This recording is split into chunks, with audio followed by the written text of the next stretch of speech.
Alors, bienvenue à ce petit vidéo concernant le défi Alerte dans le tube. Je vais tenter de vous donner des petits trucs pour aider vos élèves à progresser dans ce défi. Alors, ce défi qui est inhabituel, on va avoir un véhicule qui va devoir se promener dans un tube. Il y a également des données que l'on n'a pas, donc il faut travailler de façon intelligente, étape par étape, dans ce défi pour arriver à une belle solution. La première des choses, on considère que c'est un extrêmement bon défi de construction et également un bon défi de programmation. Donc, c'est possible de séparer les deux parties à travers les différents élèves de la classe ou à travers les différents élèves de l'équipe. Alors, j'ai ici devant moi une façon de séparer le problème. Je vous ai fait sur le site web de Zone 01 un PDF qui vous permet d'imprimer des surfaces, des lignes. Alors, je les ai ici devant moi, je les ai imprimés. Vous pouvez les coller sur une surface pour une table ou par terre pour pouvoir mieux travailler. Donc, la première section, ce n'est qu'un carré, donc c'est qu'un carré noir. Ça représente le trou. Alors, ce serait bien de pouvoir détecter le trou à l'aide du robot.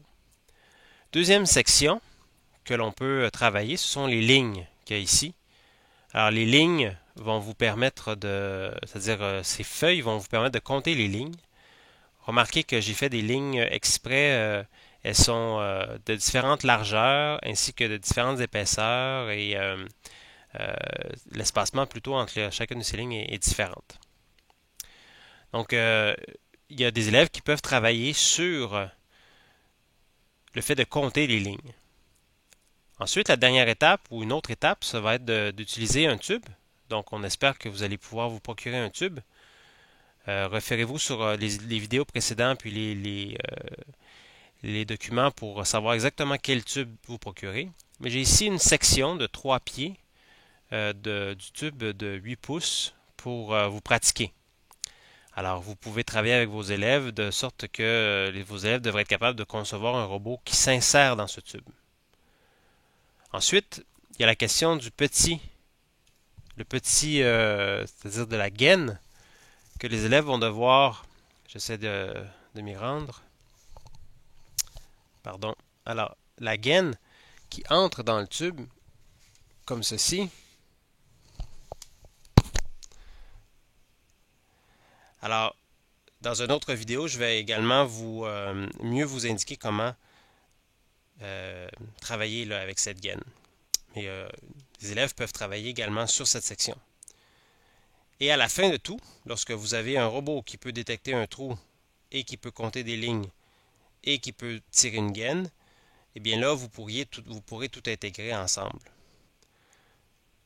Pour ce faire, vous pouvez même prendre les lignes en papier et à l'aide de la colle, probablement en aérosol ou de la colle en bâton, coller ces lignes à l'intérieur du tube, surtout si vous avez coupé le tube à environ 3 pieds.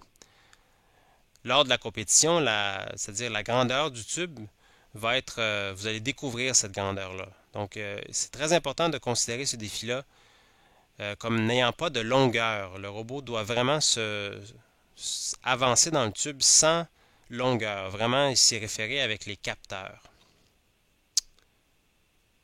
Alors, je vais aller vous aider Je vais tenter de vous aider maintenant concernant le programme. Le programme pour compter des lignes.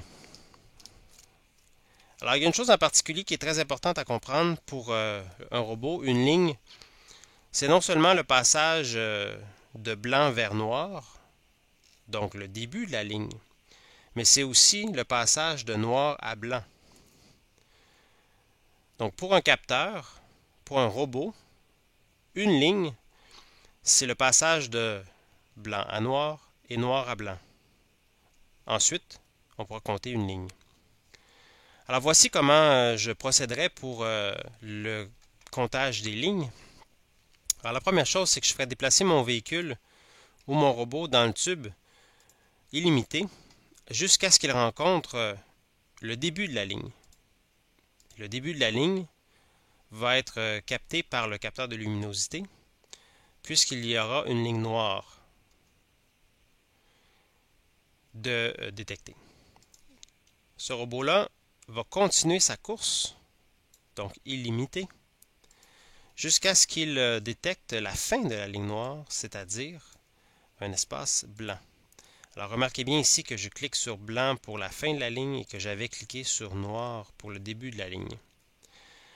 Par ailleurs, je vous suggère d'y aller très lentement au départ, donc à 40% de la puissance, ça va vraiment vous aider là, à avoir du succès avec votre robot.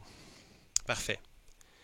Alors une fois que je suis rendu ici, j'ai terminé ma ligne, je pourrais arrêter mon robot. Allons-y étape par étape. Donc, je pourrais arrêter mon robot. Voilà, j'ai une ligne. Je pourrais même arrêter mon robot, disons pendant quelques temps, pour m'assurer qu'il reste sur place pour bien le voir. Alors j'ai pris un bloc de temps et tiens, je lui mets 2 secondes. Voici, j'ai une ligne de détecter. Si je veux compter plusieurs lignes, eh bien je vais mettre cette séquence en boucle. Attention, voilà, en boucle pour la durée du trajet. Maintenant, comment je fais pour compter les lignes? Ça, c'est la deuxième étape. Ça va demander à vos élèves de se déplacer dans la palette entière. Lorsqu'on compte, peu importe l'équation simple, 2 plus 4 moins 1, vous avez probablement retenu dans votre tête les valeurs intermédiaires. C'est exactement la même chose que votre robot doit faire. Donc, il doit conserver en mémoire la valeur auquel il est rendu. Et il conserve cette valeur-là dans une valise, une variable. C'est une variable qui va détenir des nombres, puisque ça va être des chiffres qui vont être utilisés. Alors, lorsqu'on fait une opération pour une première fois, eh bien, on va découvrir la valeur dans la valise. Je vais ouvrir la valise. Puisque la première fois, il y a le nombre 0, je vais découvrir le chiffre 0. Si dans une deuxième boucle, je compte une deuxième ligne, eh bien, la première fois, il va y avoir le chiffre 1. Et en ayant 1 plus une deuxième valeur de 1, j'obtiendrai la valeur 2. Alors, comment je fais cette addition? Je vais également aller chercher un bloc mathématique dans la même section. Voilà, que je dépose ici. C'est une addition de plus 1. Dernière étape, la réponse, je la sauvegarde dans la même variable, c'est-à-dire la même variable, le nombre 1. Cette fois-ci, je vais aller écrire dedans. Et là, vous allez devoir utiliser les fils connecteurs. C'est peut-être la première fois que vous faites ça, mais vous allez voir, ça va bien aller, puisque on passe la valeur d'un bloc à l'autre. Donc, dans la valise numéro 1, dans la première valise, je vais passer le fil du premier œillet au deuxième œillet. Essayez de cliquer 2 fois à chaque fois que vous faites cette opération, ça simplifie beaucoup la tâche. Donc, on clique sur le premier œillet et on reclique sur le deuxième œillet. Maintenant, la réponse mathématique plus 1 va sortir du dièse, du résultat, et on va aller l'écrire à nouveau dans la valise, la même valise, pour avoir la deuxième réponse. À partir de cette étape-ci, j'ai un robot qui compte des lignes. Maintenant, c'est bien intéressant tout ça, mais ce serait intéressant de voir où il est rendu dans son décompte. Alors, on pourrait faire afficher à l'écran du NXT la valeur auquel il est rendu. Donc, l'affichage à l'écran, c'est celui-ci. Ce ne sera pas des bonhommes sourires, mais bien du texte que l'on va faire afficher. Et justement, puisque c'est du texte, la variable ici détient un nombre. Ce sont deux données qui sont différentes.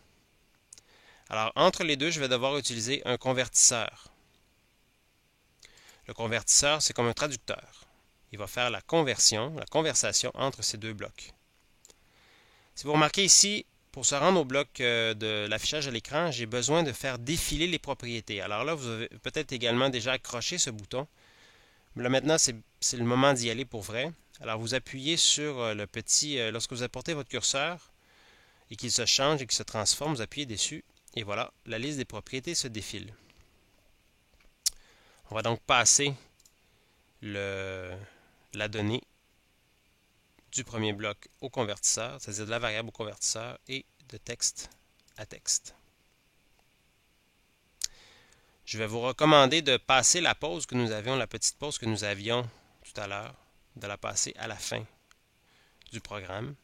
Ça devrait ainsi vous permettre de voir maintenant à l'écran le chiffre auquel vous êtes rendu. Alors ça va être très important d'avoir cette valeur à la fin, puisque le juge, ce temps-là à la fin, puisque le juge va devoir voir à l'écran le chiffre du nombre de fentes que vous avez calculé. Alors si vous omettez de mettre cette variable-là, c'est-à-dire ce temps-là, pardon, le juge ne sera pas en mesure de lire votre NXT et donc ce sera dommage pour la collecte de vos points. Alors j'ai essayé ce programme à de multiples reprises et il fonctionne bien. Il a besoin d'ajustements par contre. Donc vous allez à vous de déterminer avec votre robot la position de votre capteur, la façon dont vous travaillez avec vos moteurs, la puissance, également les roues, la façon dont ils seront positionnés. Peut-être qu'au niveau du mouvement, il va falloir faire des ajustements.